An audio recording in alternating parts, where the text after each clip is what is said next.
कह रहे हैं गुरुजी, ध्यान से सुनिए। नहीं तो तुम्हें कोई भी भ्रमित कर देगा मेरे रूप में आके। और सुना आपने? गुरुजी कह रहे हैं कि भगवान का भी यही आदेश है कि अगर गुरु और मैं दोनों खड़े हों तो मुझ भगवान की भी तुमने पूजा नहीं करनी, मुझ भगवान को भी आदर नहीं देना, अपने गुरु को ही आदर देना है, वरना, ध्यान से सुनना आगे, वरना तुम्हें कोई भी मेरे रूप में आके भ्रमित कर देगा।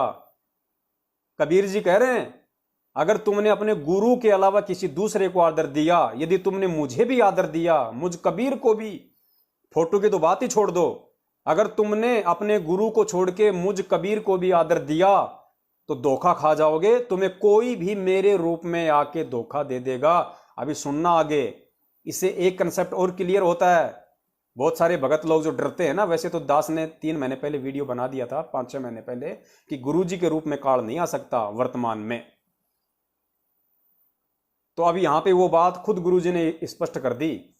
कबीर जी खुद कह रहे हैं कि अगर मैं और मेरा संत अगर दोनों खड़े हों तो भी तुमने मुझ कबीर को आदर नहीं देना, अपने गुरु को ही आदर देना है, उनके अलावा किसी को नहीं मानना, मेरे को भी नहीं मानना, वरना अगर तुमने मुझ कबीर को भी मान लिया, वरना तुम्हें कोई भी मेरे रूप में आके धोखा दे देगा। इसका मतलब काल हमें कबीर रूप में आके धोखा दे सकता है, भगवान के रूप में आके धोखा दे सकता है, लेकिन सतगुरु रूप में आके धोखा नहीं दे सकता। वरना गुरुजी यहां ये बात नहीं बोलते। कबीर परमेश्वर जी का सहारा लेके कबीर परमेश्वर जी कह रहे हैं वरना तुम्हें कोई भी मेरे रूप में आके भ्रमित कर देगा। इसका मतलब कबीर जी के रूप में काल हमें भ्रमित कर सकता है, लेकिन गुरु जी के रूप में भ्रमित नहीं कर सकता। इसका एक लॉजिक आपको और देता हूं क्यों नहीं कर सकता। क्योंकि काल भगवान कबीर जी को जानता है कि उनका चेहरा कैसा है, उनकी शक्ल कैसी है, लेकिन वो काल गुरु जी के विषय में नहीं जानता। यानी परमात्मा जो रूप बदल के आए हुए हैं वर्तमान में, और गुरु जी क्या कहते हैं कि वो परमात्मा काल को धोखा देके अपना ज्ञान प्रचार करता है। यानी भेष बदल के, काल को धोखा देके भेष बदल के ज्ञान प्रचार करता है। तो काल भगवान सतगुरु रूप में आए हुए कबीर परमेश्वर जी के रूप में धोखा नहीं दे सकता। यानी आज संत रामपाल जी महाराज जी का ना तो उस काल भगवान को रूप का पता है, ना वो रूप उनका बना सकता, और ना ही गुरुदेव के रूप में वो हमें धोखा दे सकता। हां, कबीर जी के रूप में जरूर धोखा दे देगा, और दे दिया। आपने एक साधना टीवी पे इंटरव्यू सुना होगा बहुत समय पहले, एक लड़की है दिल्ली की, हमारी बहन, उसको कबीर जी के रूप में काल ने धोखा दिया। वो बोली मुझे सौपन आया, ऊपर से एक रथ आया, उसमें कबीर परमात्मा आए, डाडी मूछ वाले, मुझे ऊपर ले गए। अरे जब तेरा गुरु संत रामपाल जी महाराज है तो कबीर जी रथ लेके क्यों आएंगे? उनके सिर में क्या टेंशन हो रही है? वो काल आया था। फिर ऊपर जाके क्या नाटक किया? ऊपर जाके बोला बेटा एक मकर तार का वो आएगा तार है, तुमने उसकी तरफ देखना भी नहीं है। भ्रमित कर दिया ना, कबीर रूप में काल ने भ्रमित कर दिया कि मकर तार आएगा, उसको तुमने देखना भी नहीं है उसकी तरफ। और गुरु जी सत्संग में क्या कह रहे हैं कि जब तुम ऊपर जाओगे मकर तार आएगा, तुमने एक टक अपना ध्यान भी नहीं हटाना, उसकी तरफ देखते रहना है। अगर मकर तार को देखना छोड़ दिया धोखा खा जाओगे, क्योंकि आत्मा उसी के सहारे ऊपर जाएगी फिर कुछ समय तक। तो बताओ कबीर रूप में आके काल ने धोखा दिया कि नहीं दिया? और वो वीडियो बनाने के बाद भी, मैनेजमेंट वालों को भेजने के बाद भी, उन्होंने अपनी ईर्ष्यावश से दोबारा से वो इंटरव्यू साधना टीवी पे चलाया। पुण्यात्मा वैसे काल के एजेंट है ये। तो गुरु जी के रूप में काल नहीं आ सकता भाई। हाँ, अगर गुरु के अलावा किसी दूसरे में आस्था रखोगे, अगर कबीर जी का प्रगट दिवस मनाओगे तो ऑटोमेटिक तुम्हारी आस्था कबीर जी में है। जग जाहिर है, जो फोटो का प्रगट दिवस मनाएगा कबीर जी का, उसकी आस्था कबीर जी में है, अपने गुरु में नहीं। क्योंकि गुरु का तो वो जन्मदिन मना रहा है, गुरु को तो गाली दे रहा है, गुरु को तो मानुष साबित कर रहा है। तो काल तुम्हें धोखा ही देगा और क्या करेगा। और आज अकाल मृत्यु संगत की हो रही है, क्योंकि परमात्मा तब तक रक्षा नहीं करेगा जब तक आप उनके ज्ञान पे और मर्यादाओं पे दृढ़ नहीं हो जाओगे। तो देखिए गुरु जी आगे क्या कह रहे हैं, ध्यान से सुनना। कबीर परमेश्वर कह रहे हैं कि अपने गुरु के अलावा किसी और को आदर सत्कार नहीं देना, मुझको भी नहीं देना, वरना मेरे रूप में आके भी तुम्हें कोई धोखा दे देगा। और मैं भी आके खड़ा हो जाऊं, यानी मेरा कर मैं बड़ी बात करते हैं, कबीर जी आते हैं, वैसे तो भूत आता उसमें कति जैसे ये। तो परमात्मा ये कहना चाहते हैं गुरु भी खड़ा है और मैं भी आके खड़ा हो जाऊं, यानी मेरा कृपा पात्र संत जो तुम्हारे संपर्क में है वो और मैं साथ में दोनों खड़े हो जावा। तो तुमने मुझे नहीं अपने गुरु जी को स्वीकार करना, प्रणाम करना, वरना तो मैं तुम्हें पसंद करूंगा, तब मैं तुझे चाहूंगा, तब मेरे अपने मानूंगा। नहीं तो तुम्हें कोई भी भ्रमित कर देगा मेरे रूप में आकर, अपने गुरु जी के अतिरिक्त, वरना मेरे रूप में आके तुम्हें कोई भी भ्रमित कर देगा। फिर आगे क्या कह रहे हैं, अपने गुरु जी के अतिरिक्त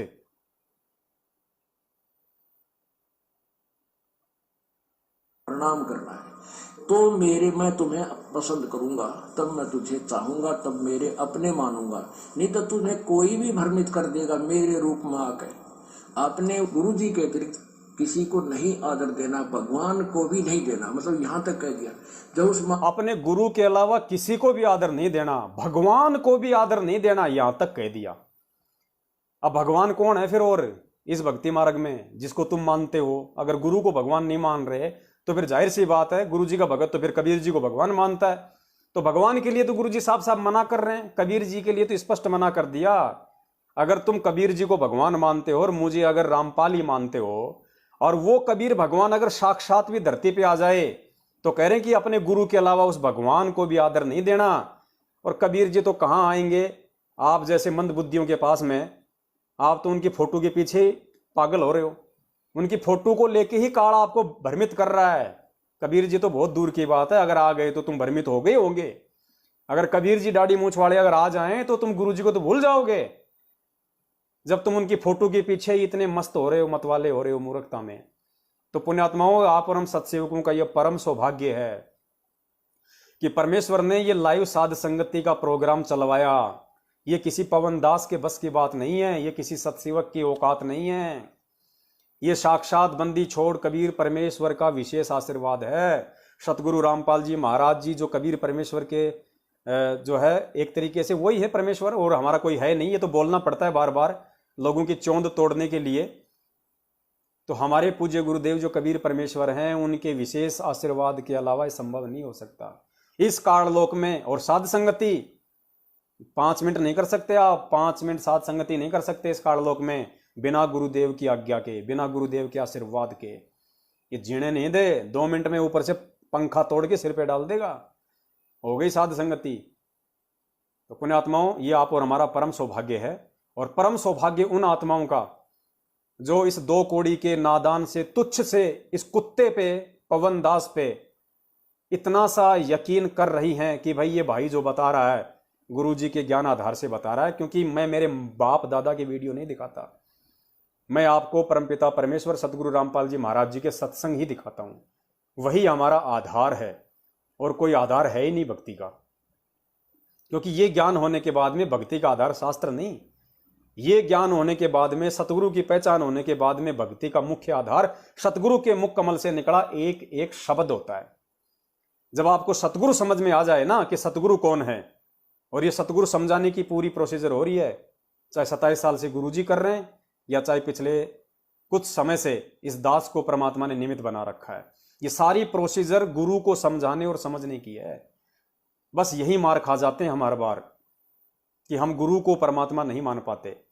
और जिस दिन हमने सतगुरु को परमात्मा मान लिया कि उसके अलावा कोई परमात्मा नहीं है, वो खुद ही सतगुरु रूप में आता है और आया हुआ है, उसके बाद पुण्यात्माओं वेद, कुरान, पुराण, गीता, बाइबल, 18 पुराण, उपनिषद, ये जितने भी ग्रंथ प्रंथ हैं दुनिया भर के, इनको सह सम्मान एक बोरे में बंद करके चाहे बहते हुए जल में बहा दो, चाहे किसी मंदिर में रखवा दो, वो हमारे किसी काम के नहीं। उसके बाद हमारे काम की अगर कोई चीज है, हमारे लिए यदि फाइनल कोई आदेश है, तो हमारे गुरुदेव के मुख कमल से निकले हुए साक्षात आदेश या हमारे गुरुदेव के मुखारविंद से किए गए सत्संग, इसके अलावा कोई तीसरी चीज हमारे लिए मान्य नहीं है। ये पीले पर्चे कोऑर्डिनेटर ने बोल दिया, नामदान केंद्र ने बोल दिया, गुरु जी के भाई ने पीठ पे हाथ रख के बोल दिया, बस हो गए हम लट्टू, ये भक्ति नहीं है।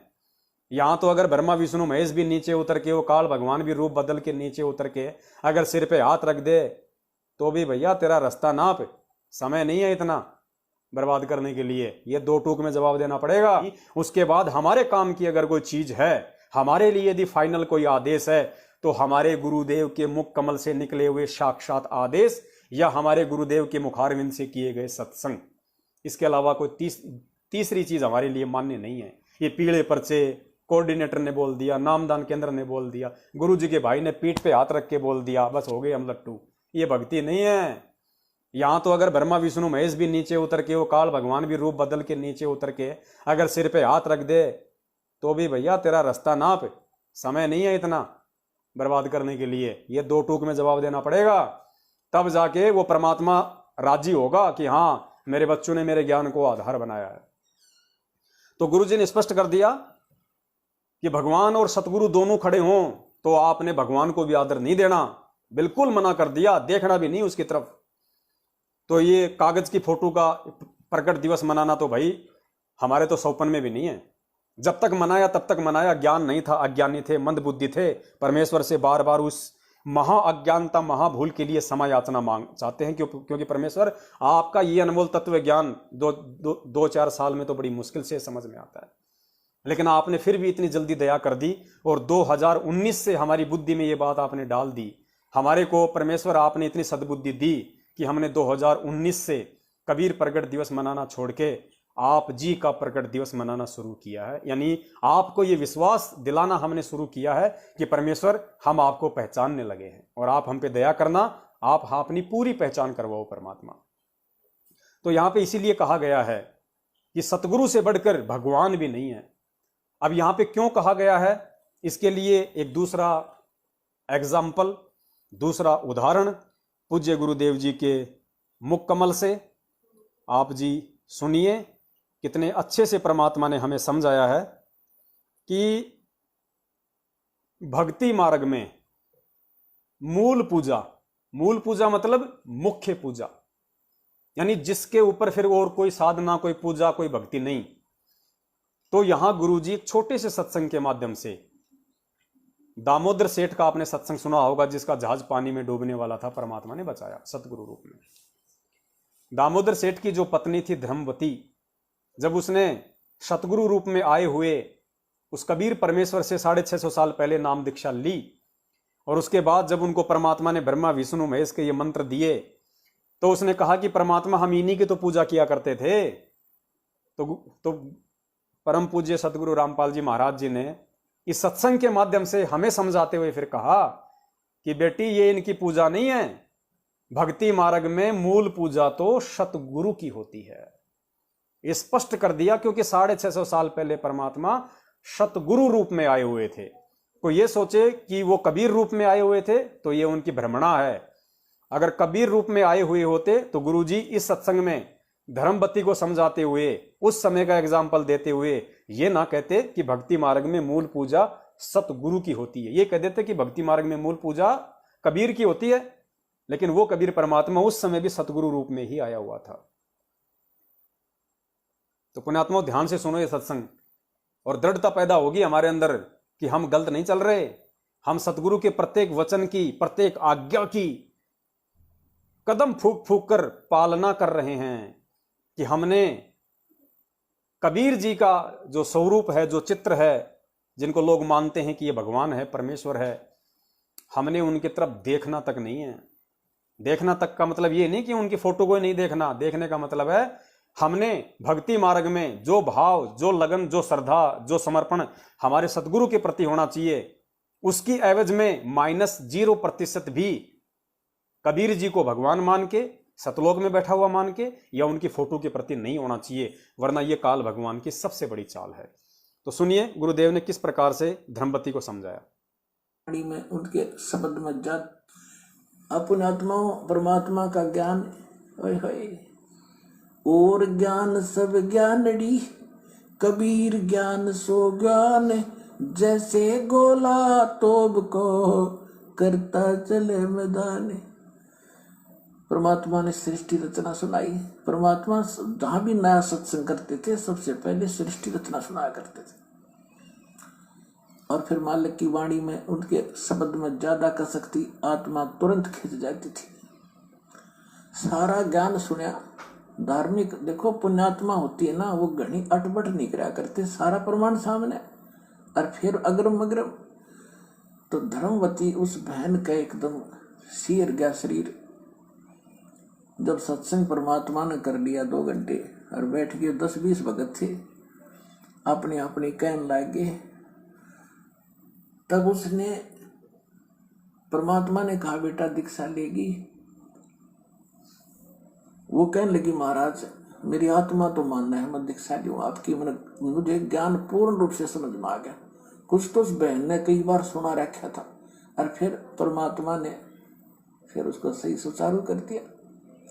पर भगवान है तो एक समस्या है मेरे सामने। तो परमेश्वर कबीर जी ने कहा बोल बेटा क्या शंका है वो बता मुझे। कि यूं कहा करें, यूं सुना है मैंने कि जोड़े में नाम लेना चाहिए। मेरा पति गया हुआ प्रदेश में धन कमाने के लिए और वो आ लेगा तब नाम लूंगी, लेकिन मैं अब मुझे ऐसा लग रहा है कि मैं इस घर से बाहर कदम रखूंगी आपकी झोंपड़ी इस स्थान तक कि मेरी मृत्यु ना हो जाए। आज मुझे आपके सत्संग से एक एक पल भारी हो गया कि ये जीवन नाश हो जाएगा, तो मैं नाम कैसे दूं। परमात्मा बोले बेटा ये भ्रम जो इन मूर्खों का पैदा किया हुआ है, तुम एक दिन जन्मे नहीं एक दिन मृत्यु नहीं होगी। आपके पति आपसे बड़े हो जन्मे नहीं एक दिन मृत्यु नहीं होगी। आपके पति आपसे बड़े हो पहले जन्म हुआ आपका बाद में हुआ। फिर उसने कहा जी मैंने उनसे पूछा नहीं है और आज तक मैंने कोई भी काम उनसे बगैर पूछे किया नहीं है और कहीं वो मुझसे नाराज ना हो जाए, मैं पाप की भागड़ ना बन जाऊं। परमात्मा ने कहा बेटा आत्म कल्याण के मार्ग में किसी से पूछने की आवश्यकता नहीं और सभी कामों में सलाह ले सकते हो, सभी बातों में। इसमें एक पल भी देर नहीं करनी चाहिए, कोई पाप नहीं लगे। अब वो अच्छा भाई ने ठीक गुरु जी के मुख से जो शब्द सुन लियो फाइनल सच्ची है, गुरु जी के मुख से सुन लिया फाइनल। अब उसने नाम ले लिया।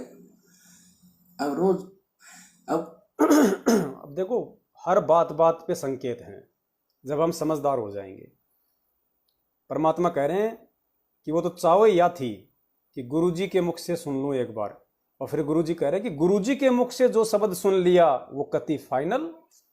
तो थोड़ी देर पहले आपने गुरुजी के मुख से तो सुना था कि सतगुरु और भगवान दोनों खड़े हों तो भगवान को भी आदर नहीं देना, तो फोटो का प्रगट दिवस मनाना तो सत्सेवकों के लिए बहुत दूर की बात है।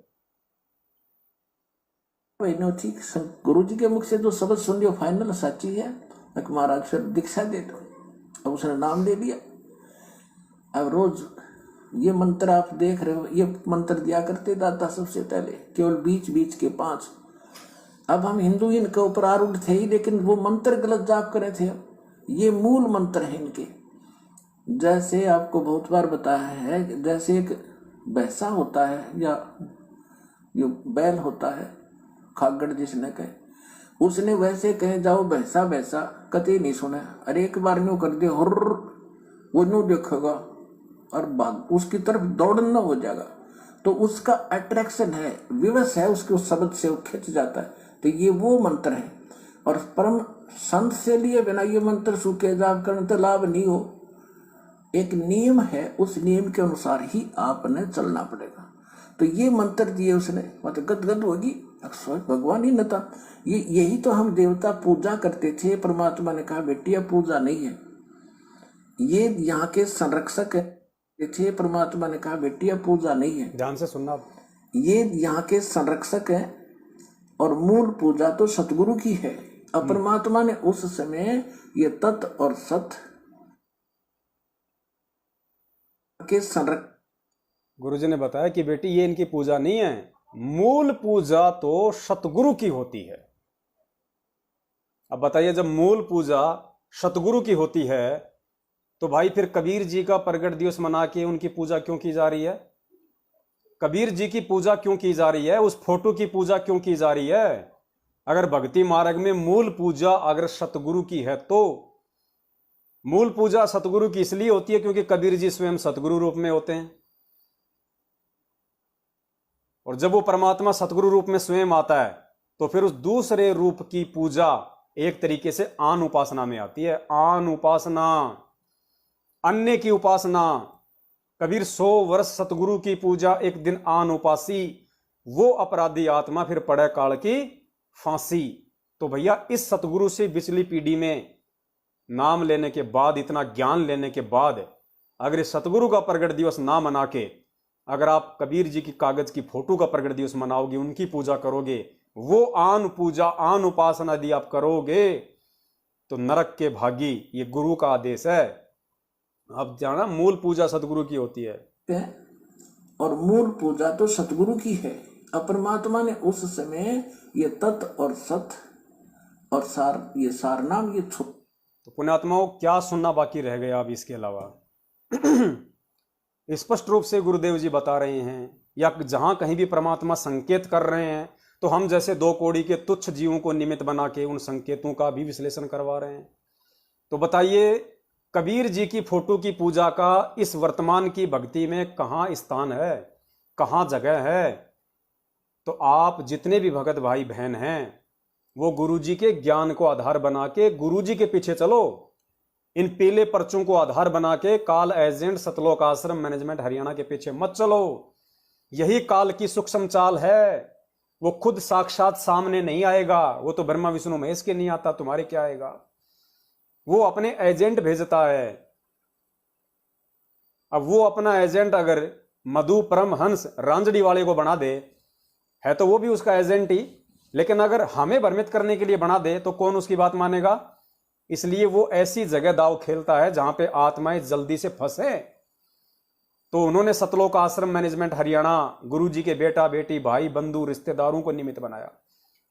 उनका चोटा पकड़ा उस काल ने कि ये है मेरे असली पुत्र, असली मेरे बेटे, असली मेरे एजेंट, और ये मेरा काम बिल्कुल परफेक्टली करेंगे। और बिल्कुल इन्होंने परफेक्टली काम कर दिया। लेकिन उसको ये नहीं पता था कि तेरे इन बेटा बेटियों से बढ़ के धरती पे थोड़े बहुत सतगुरु के भी हैं, जो तेरे बेटा बेटियों की चोटी को काट के रख देंगे आने वाले समय में ज्ञान आधार से। इनको गंजा कर देंगे संगत के सामने, इनकी मिट्टी पलीत कर देंगे संगत के सामने सतगुरु के आशीर्वाद से। और संगत पहचान जाएगी, बिल्कुल नीर खीर का निबेरा हो जाएगा, स्पष्ट दिखाई देगा कि काल एजेंट कौन है और सतगुरु एजेंट कौन है। तो पुण्यात्माओं, बताइए, क्या हम 24 जून को कबीर जी की फोटो का प्रगट दिवस मना के साक्षात सतगुरु रूप में कबीर जी के रहते सहते 8 सितंबर को उनका प्रगट दिवस ना मना के क्या हम अपने पूज्य गुरुदेव जी को नाराज कर सकते हैं? ये महामूर्खता, ये मंदबुद्धि, ये अज्ञानता हम पिछली पीढ़ी में नहीं कर सकते। ये ठोकरें हम पहले खा चुके हैं। पहले के युगों में हम ये ठोकरें खा चुके हैं, अब आज हम ये ठोकर नहीं खाएंगे। अब दूसरी बात, चलो ये लोग कागज की फोटो की भी पूजा कर रहे हैं, उसका भी प्रगट दिवस मना रहे हैं, तो पुण्यात्माओं वो भी कितना जायज है, वो भी कितनी बड़ी बुद्धिमता है या बुद्धिहीनता है, इसका एग्जाम्पल भी गुरुदेव ने अपने सत्संग में दे दिया। पुण्यात्माओं, आज मैं थोड़ा बोलूंगा कम, गुरुजी के जो प्रमाण है सत्संग ज्यादा दिखाऊंगा, क्योंकि बहुत सारी वीडियो हैं आज और सारे कंप्लीट करने हैं। अगली बार फिर कोई नया विषय लेके आएंगे। तो गुरुदेव ने खुद काफिर का अंग, आपने सुना होगा गुरुदेव का सत्संग, काफिर का अंग यानी ढेड कौन होता है, काफिर कौन होता है। उसमें एक जगह परमात्मा ने बताया कि वो काफिर जो अंतरकाती और वो काफिर जो देवल जाति, देवल यानी मंदिर, जाति मानी जो जाते हैं, वो काफिर जो अंतरकाती, जो अपने मन में दोष रख के कोई काम करते हैं, वो काफिर है, वो ढेड है। जो आपने सुना होगा लक्कड़ मर्चेंट का और राजा का जो एग्जाम्पल दिया गुरुजी ने। उसके बाद परमेश्वर ने कहा कि वो काफिर जो देवल जाति, जो मंदिर में जाके मूर्ति पूजा करते हैं, वो भी काफिर हैं, ढेड हैं, ढेड। तो पुण्यात्माओं, आज सतगुरु के धरती पे प्रकट होते सहते उनका 8 सितंबर को सतगुरु प्रगट दिवस ना मना के कबीर जी की फोटो का प्रगट दिवस मनाना एक तरीके से मूर्ति पूजा है, देवल पूजा है। और जो कबीर जी की फोटो का प्रगट दिवस मनाएगा वर्तमान में पिछली पीढ़ी में सतगुरु के प्रकट होते सहते, पुण्यात्मा वो ढेड है, ढेड, वो काफिर की श्रेणी में है, काफिर की श्रेणी में।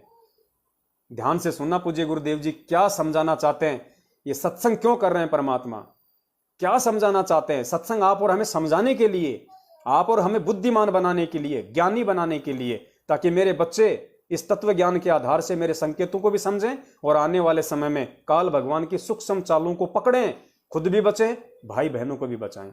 तो ध्यान से सुनना। इस सत्संग के माध्यम से परमेश्वर क्या समझा रहे। कहते हैं वो काफिर जो अंतर काती, वह काफिर जो देवल जाती।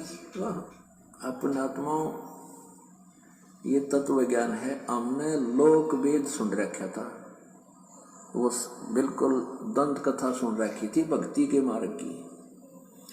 और यहाँ क्या बताया कि वह काफिर जो मंदिरों में जाते हैं। अपने आत्माओं, वेदों में कहीं नहीं लिखा मंदिर में जाना या ब्रह्मा विष्णु महेश की मूर्ति बनाकर उनका भोग लगाना। मूर्ति को समझना, उदाहरण को एक विचार करने की बात है। ध्यान से सुनना। मंदिर क्या है? एक ईंट सीमेंट चूने से बना हुआ एक मकान है और उसमें पत्थर की मूर्ति रखी है। पत्थर की मूर्ति है और उसमें पत्थर की मूर्ति रखी है। जैसे एक सेब की मूर्ति होती है। अब सेब की या आम की जो मूर्ति, चाहे पत्थर की हो या किसी प्लास्टिक की बनी हो या वैसे चित्र बना रखा हो, कागज की चित्र बना रखा हो, तो उस मूर्ति को देखने से जिसकी वो मूर्ति है उसके गुणों का ज्ञान होता है। मूर्ति बुरी नहीं। अब जैसे हम आम की मूर्ति देखते हैं, चित्र देखते हैं, तो आम के गुणों का ज्ञान होता है। उसको प्राप्त करने की चाह बढ़ती है, उसको खाने को जी करता है, दिल करता है। तो लेकिन उस चित्र से काम नहीं चलेगा। जिसका वो चित्र है वो प्राप्त हो, उससे हमारा कल्याण होगा, उससे पेट भरेगा, वो टेस्ट आएगा। गुरुदेव ने कहा कि मूर्ति को देखने से, मूर्ति चाहे कागज की हो, चाहे कोई चित्र बना रखा हो, चाहे प्लास्टिक की हो, चाहे पत्थर की हो, मूर्ति को देखने से हमें, जिसकी वो मूर्ति है, हमें उसके गुणों का ज्ञान होता है। लेकिन अगर हमने अपना पेट भरना है तो वो कागज की मूर्ति, पत्थर की मूर्ति, प्लास्टिक की मूर्ति, चाहे वो सेब की हो, चाहे किसी भी चीज की हो, हमारा पेट नहीं भर सकती। जैसा वो चित्र है, जिसका वो चित्र है, चाहे सेब का है या चाहे आम का है, जब हमें ओरिजिनल में वो आम मिले, वो सेब मिले, जिसका वो चित्र है जो हम देख रहे हैं, तब हमारा पेट भरेगा, हमारी भूख शांत होगी, चित्र को देखने से नहीं। तो पुण्यात्माओं, ठीक इसी प्रकार ये एग्जाम्पल परमेश्वर ने हमें यहां समझाने की कोशिश की है कि जो कबीर जी की जो फोटो है, जो मूर्ति है, जो चित्र है, वो बुरी नहीं है, लेकिन हमारे किसी काम की नहीं है। उस कबीर जी की फोटो को देखने से हमें भगवान के गुणों का ज्ञान होता है कि भगवान कैसा होता है, भगवान क्या क्या लाभ देता है, भगवान की भक्ति करनी चाहिए। लेकिन उस फोटो को देखते रहने से, उस फोटो की पूजा करने से, इस फोटो को भोग लगाने से, आगे गुरुजी कहेंगे कि मूर्ति को भोग लगाने से कुछ नहीं होगा। उस फोटो को भोग लगाने से हमारा भला नहीं होने वाला। जिसकी वो फोटो है वो हमें मिले। तो कबीर जी की जो फोटो है, पुण्यात्मा, उसको पूजने से, उसका प्रगट दिवस मनाने से, उसके आगे भोग लगाने से कुछ नहीं होगा। जिसकी वो चित्र है, जिसकी वो फोटो है कबीर जी की, वो ओरिजिनल जब हमें मिले साक्षात, तो वो हमारा पेटा भरेगा, भक्ति करवाएगा, मंत्र देगा, आरती करवाएगा, आशीर्वाद देगा। तो पुण्यात्माओं, जिसकी वो चित्र है वो हमें प्राप्त हो, तो प्राप्त हो तो गया सतगुरु रामपाल जी महाराज जी के रूप में। फिर उस फोटो का प्रगट दिवस मनाना क्या महामूर्खता नहीं है? आगे ध्यान से सुनना गुरुदेव जी क्या कह रहे हैं। उस मूर्ति के भोग लगाने से कुछ नहीं होगा। ठीक इसी प्रकार जून के महीने में कबीर जी की फोटो के आगे भोग लगाने से कुछ नहीं होगा। ये तो आपकी अपनी अज्ञानता का परिचय दे रहे हो आप। वो चित्र है वो प्राप्त हो, उससे हमारा कल्याण होगा, उससे पेट भरेगा, वो टेस्ट आएगा।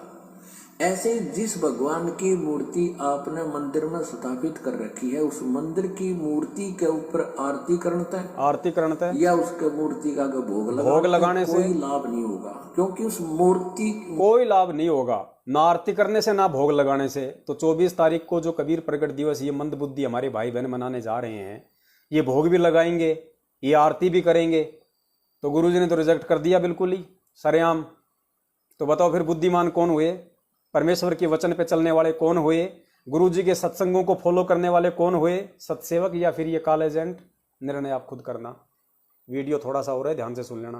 कि है उस मंदिर की मूर्ति के ऊपर आरती करते या उसके मूर्ति का अगर भोग लगाते हैं, कोई लाभ नहीं होगा, क्योंकि उस मूर्ति बुरी नहीं,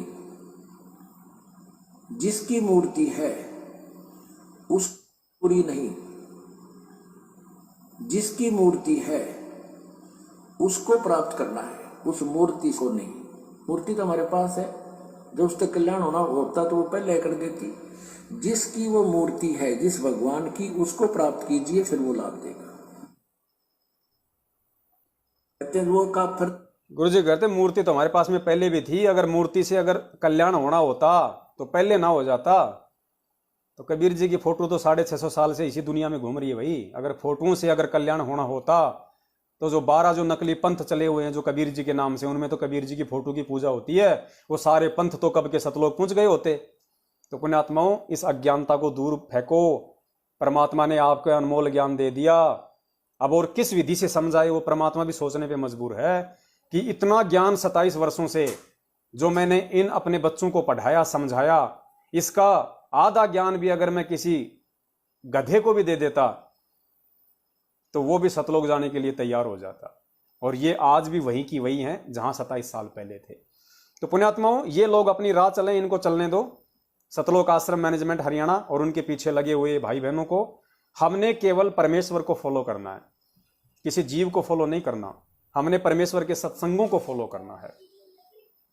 तो आपने अच्छे से सुना, परमेश्वर ने जो एग्जाम्पल दिया, वो काफिर जो अंतरकाती, वो काफिर जो देवल जाति, कि हमने सेव या सेव की मूर्ति की पूजा नहीं करनी, भोग नहीं लगाना, उससे केवल हमें उसके गुणों का ज्ञान होता है।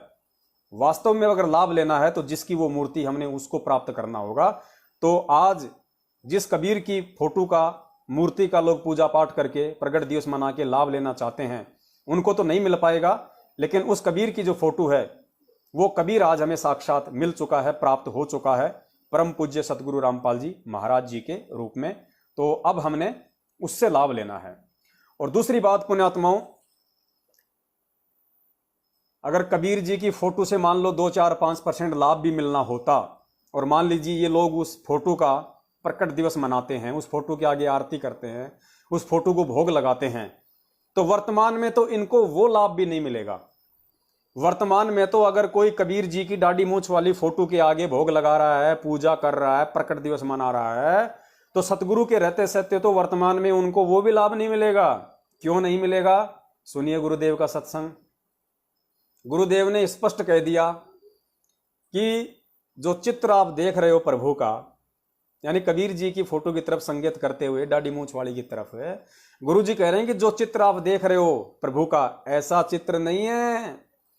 जो दाढ़ी मूंछ वाली फोटो जो तुम अपने घरों में रखते हो, जो जिसका तुम प्रकट दिवस मनाओगे, दाढ़ी मूंछ वाली फोटो का, कबीर जी का, गुरु जी कहते हैं प्रभु का ऐसा चित्र नहीं है। वो तो ना जाने किस रूप में आ जाएं और अपनी प्यारी आत्माओं को ज्ञान समझा दें। तो जो चित्र आज वर्तमान में है, जो हम मानते हैं कि ये कबीर जी की फोटो है, वो भी उनकी असली फोटो नहीं है, क्योंकि लोगों ने वो कल्पना के आधार पे बनाई है। वो असली फोटो नहीं है कबीर परमेश्वर की। इसलिए तुम तो कबीर जी की फोटो की भी पूजा नहीं कर रहे, तुम तो बिल्कुल आन उपासना से भी घटिया उपासना कर रहे हो। ध्यान से सुनना पूज्य गुरुदेव जी के इस अनमोल सत्संग को। पुण्यात्माओं, ध्यान से सुनना। पुण्यात्माओं, अब तो ये दास बैठा है, यदि यहाँ परमात्मा इसी मानव शरीर तो है ही उनका, क्योंकि बनारस में 120 वर्ष रहे, और अब भी वो आ जाते। जो हम चित्र देखते हैं प्रभु का, ऐसा चित्र नहीं है। वो तो ना जाने कितने स्वरूप है उस मालिक के, वो किसी भी रूप में आकर के अपना ज्ञान बताता है अपनी प्यारी आत्माओं को। एक बार और सुन लो कि जो हम चित्र देखते हैं प्रभु का, ऐसा चित्र नहीं है। अब पुण्यात्माओं, अब तो ये दास बैठा है, यदि यहाँ परमात्मा इसी मानव शरीर तो है ही उनका, क्योंकि बनारस में 120 वर्ष रहे, और अब भी वो आ जाते। जो हम चित्र देखते हैं प्रभु का, ऐसा चित्र नहीं है। वो तो ना जाने कितने स्वरूप है उस मालिक के, वो किसी भी रूप में आकर के आज आ गया गुरु जी के रूप में, ज्ञान बताता है अपनी प्यारी आत्माओं को अपने चरणों में लगा के भक्ति करवा के। अब बताओ पुण्यात्माओं, कमी क्या रह गई? एक से बढ़ के एक प्रमाण पूज्य गुरुदेव जी अपने सत्संगों में दे चुके हैं कि आपने गुरु को प्रथम रखना है या कबीर जी की फोटो को प्रथम रखना है। आपने सतगुरु का प्रगट दिवस मनाना है अपने ज्ञान आधार से, इन सत्संगों को समझ के, या अपनी अज्ञानता के चलते आपने कबीर जी की फोटो का प्रगट दिवस मनाना है। अब बताइए और क्या बाकी रह गया? अब इसमें ज्ञानी बनने वाली बात क्या रह गई? अब ज्ञानी तो तब होता जब ये सारी बातें पवन दास बोलता खुद अपनी तरफ से, ये तो गुरु जी बोल रहे हैं, तो ज्ञानी भी कोई है तो गुरुदेव हैं। अब बताओ इसमें नामखंड वाली कौन सी बात हो गई? अब बताओ इसमें गुरुद्रोही वाली कौन सी बात हो गई? जो सच बोल दे वो गुरुद्रोही। ये तो बीजेपी वालों की तरह है भाई। बीजेपी में जो उनकी बातों का खंडन कर दे ज्ञान आधार से वो देशद्रोही, और सतलोक आश्रम मैनेजमेंट हरियाणा के कुकर्मों का जो ज्ञान आधार से खंडन कर दे वो गुरुद्रोही। और भैया अगर हम गुरुद्रोही है तो बहुत अच्छी बात है, देशद्रोही के तो गुरुद्रोही होते हैं चले। हमारा बाप झूठा देशद्रोही और हमारे को बना दिए तुम लोगों ने झूठा गुरुद्रोही, तो भाई देशद्रोही के तो चेले गुरुद्रोही अच्छे लगते हैं। और अब की बार तो ऐसा लगता है ये गुरुद्रोहियों का ही नंबर आएगा सतलोक जाने का। ये परमात्मा गुरुद्रोहियों के रूप में छाट रहे हैं अपने बच्चों को। जो गुरुद्रोही हो गया वो छट गया, जो गुरुद्रोही हो गया वो छट गया। ये तो हमारा परम सौभाग्य है कि हमारे बाप को देशद्रोही और हमारे को गुरुद्रोही बनने का सौभाग्य मिला। अच्छा जी, अब आगे चलते हैं।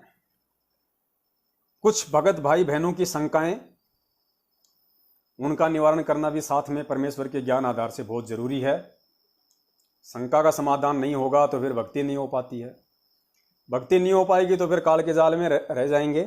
तो ऐसे ही हमारे एक भगत भाई हैं रामचंद्र दास जी, कानपुर से, और उनकी पहचान है वो ऐसे ऐसे पोस्टर बनाते हैं, ऐसे ऐसे पोस्टर बनाते हैं, और वो चाहते हैं कि छोटे से पोस्टर में मैं पूरी रामायण को घुसेड़ दूं, छोटे से पोस्टर में पूरे महाभारत को घुसेड़ दूं। और हमें तो जब कभी कभार उनके पोस्टर पढ़ने का सौभाग्य मिलता है तो हम तो चश्मा लगा के पढ़ते हैं, या फिर बच्चों से कोई दूरबीन वगैरह मंगवाते हैं कि भैया जरा देखो तो सही इनमें लिखा क्या है, दिखाई नहीं दे रहे, क्योंकि वो नीचे लिखता है खुद कि पोस्टर को जूम करके पढ़ें। अब जूम करके पढ़ते हैं तो वो फट जाते हैं। तो बताओ, हमें तो मालूम ही नहीं पड़ पाता वो लिखते क्या है। तो किसी दूसरे भगत भाई बहन के मार्फत रामचंद्र जी ने अपनी शंका का समाधान करवाना चाहा है, क्योंकि डायरेक्ट तो वो हमसे बोलते नहीं, डायरेक्ट तो वो हमसे कहेंगे तो ये साबित हो जाएगा कि भी रामचंद्र जी को शंका है, और रामचंद्र जी तो सत्सेवकों से शंका का समाधान करवाना चाहते हैं। तो दूसरों के मार्फत वो अपनी शंकाएं भेजते हैं। तो शंका रामचंद्र जी की ये है कि भाई ये जो पवन दास है, ये जो ठग है, ये ठग संत रामपाल जी महाराज जी को जो कि जन्म लेके आए हैं उनको प्रकट लिया हुआ कैसे कह रहा है, उनको प्रकट हुआ क्यों मान रहा है, जबकि गुरु जी तो खुद अपने सत्संगों में कह रहे हैं कि मेरा तो जन्म हुआ है। तो ये पवन ठग क्यों कह रहा है कि गुरु जी का प्रगट दिवस मनाना चाहिए?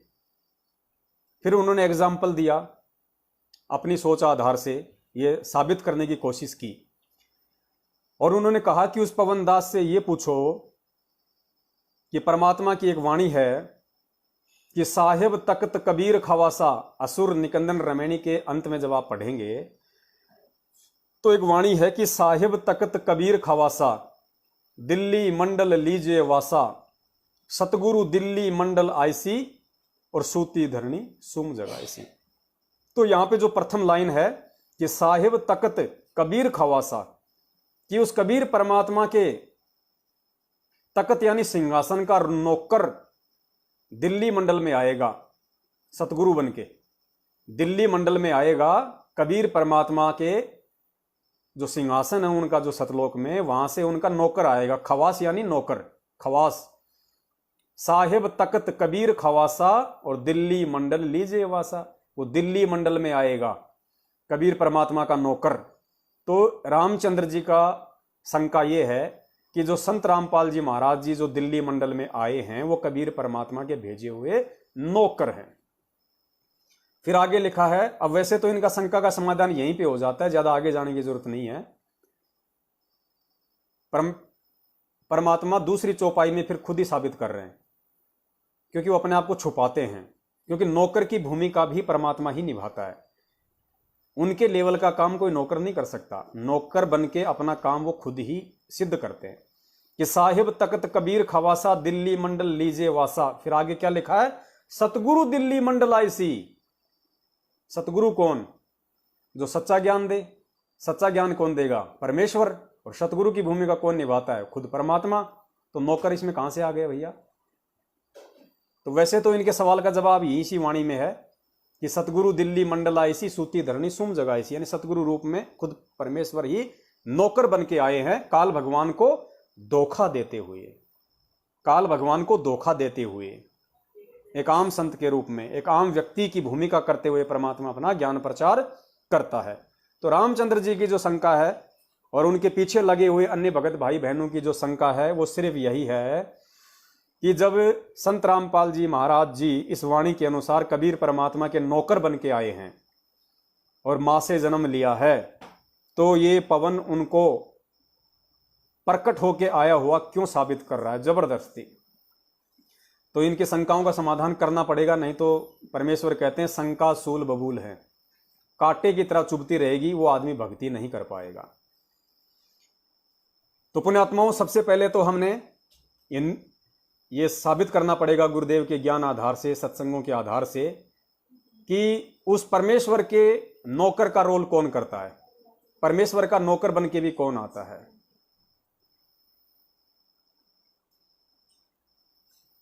उसके लिए आप जी परमपिता परमेश्वर सतगुरु रामपाल जी महाराज जी का एक छोटा सा सत्संग सुनिए, जिसमें परमेश्वर ने जिक्र किया है बलक बुखारे के बादशाह इब्राहिम सुल्तान का। इब्राहिम सुल्तान, गुरुजी ने हमें अच्छे से उनकी एक कहानी, एक कथा समझाई हुई है, कई बार सुनाई हुई है कि इराक शहर में जो बलक बुखारे का बादशाह था, परमेश्वर की अच्छी आत्मा थी, परमात्मा एक संत का रूप बना के, एक राह चलते का रूप बना के, पता नहीं कैसे कैसे उन्होंने रूप बनाए उस आत्मा को वहां से निकालने के लिए। तो वैसे तो परमात्मा ने बहुत सारे रूप बनाए थे। रभारी का रूप बनाया कि भाई मेरा ऊंट खो गया, तेरे महल के ऊपर है। साधु संतों का रूप बनाया। फिर परमेश्वर ने बांदी का रूप बनाया, नौकर का रूप बनाया। बलक बुखारे के बादशाह को दलदल से निकालने के लिए, उसको आध्यात्मिक ज्ञान समझाने के लिए, उसको अपनी शरण में लेने के लिए परमेश्वर का जो शब्द है कि तीजा रूप खवास का धार्या, तीजा रूप यानी जो तीसरा जो रूप बनाया परमात्मा ने बलक बुखारे के बादशाह को समझाने के लिए, खवास का धार्या, खवास यानी नौकर। परमात्मा उसके बाग में गए, उसकी बांदी बन के, नौकरानी बन के उसकी सेज बिछाई और 3 कोरड़े तन पे खाया। तो यहां पे जो वाणी है परमेश्वर की, जिसका हमारे भगत भाई रामचंद्र जी हवाला दे रहे हैं कि साहिब तख्त कबीर खवासा, कि वो कबीर परमात्मा का नौकर आएगा जो दिल्ली मंडल में आएगा। और वहां परमात्मा जो बलक बुखारे के बादशाह को समझाने गए नौकर बन के, तो रामचंद्र जी से मैं पूछना चाहूंगा कि जो उन्होंने बांदी का जो रूप बनाया था, जो खवास का रूप बनाया था, जो नौकर का रूप बनाया था, तो क्या वो कबीर परमात्मा का कोई नौकर था या खुद वो कबीर परमात्मा ने ही बनाया था? वाणी तो ये कह रही है कि खुद परमात्मा ने ही नौकर का रूप बनाया। एक बार वाणी सुन लीजिए, फिर आगे उस पर विश्लेषण करेंगे। वाणी को ध्यान में रखना कि तीजा रूप खवास का धार्या, वहां फूलों सेज बिछाना। उसकी सेज बिछाई परमात्मा ने 2 कोड़ी के जीव की, बांदी का रूप बना के, नौकर नौकरानी बन के, और 3 कोरड़े अपने तन पे भी खाए परमात्मा ने। तो ध्यान से सुनना पुण्यात्माओं। सुना ज्ञान गलताना भाई शब्द शब्द समाना। जब सुना ज्ञान गलताना भाई शब्द शब्द समाना। जब सुना ज्ञान गलताना भाई शब्द शब्द समाना। जब सुना ज्ञान गलताना भाई शब्द। अब सुनना, तीजा रूप। अमर लोक ते सतगुरु आई अमर लोक। अमर लोक से सतगुरु आए, वो कबीर परमात्मा अमर लोक से आया सतगुरु का रूप बना के। अमर लोक से सतगुरु आए और फूलों सेज बिछाना, नौकर बन के। सुनना वाणी। रूप धरा कारवाना भाई सब। रूप धरा कारवाना, यानी बलक बुखारे के बादशाह के महल में गए कारवान बन के, ऊंट वाला बन के, कि भाई तेरे महल पे मेरा ऊंट है, उसको ढूंढ रहा हूं, मेरा ऊंट खो गया, तेरे महल पे होगा। तो अमर लोक से सतगुरु आए रूप धर्या कारवाना। फिर आगे की वाणी में परमात्मा कहेंगे कि तीजा रूप खवास का धार्या, यानी नौकर का धारण किया, वहां फूलों सेज बिछाना। ध्यान से सुनना मालिक की वाणी। रूप धरा कारवाना भाई शब्द शब्द समाना। वो रूप धरा कारवाना भाई शब्द शब्द समाना। जब सुना ज्ञान गलताना शब्द शब्द समाना। जब सुना ज्ञान गलताना शब्द शब्द। अब सुनना, तीजा रूप खवास है ना, वो मैंने उसको काट के कर दिया ना, वो डायरेक्ट वो तीजा रूप पे ले आया। तीजा रूप खवास का धार्या। तीजा रूप खवास का धार्या। तीजा रूप वहाँ फूलों से जग छाना भाई शब्द शब्द समाना। वहाँ फूलों से जग छाना भाई शब्द। तीन कोरडे तन पे खाए। जब सुना ज्ञान गलताना भाई शब्द। तीन कुरड़े तन पे खाई। तीन कुरड़े वो मारे चोट हवाना। वो मारे चोट हवाना, वो राक्षस की तरह इतना बलशाली था बलक बुखारे का बादशाह। गुरुजी कहते हैं वो घोड़े को अगर एक अगर चाबुक मारे, एक कोड़ा मारे तो घोड़ा नीचे गिर जाए। और परमात्मा जो बांदी रूप में जो नौकर बन के, कि तीजा रूप खवास का धार्या। रामचंद्र जी कह रहे हैं ना कि साहिब तकत कबीर खवासा, कि गुरु जी तो कबीर परमात्मा के नौकर बन के आए हैं, खवास बन के। तो ये वाणी साबित करती है कि नौकर का रूप भी खुद परमात्मा ही धरता है, क्योंकि समर्थ का काम उसी को साजे, दूसरा करे तो डूंडा बाजे मूर्ख बाजे। कबीर परमेश्वर का काम कोई दूसरा नहीं कर सकता।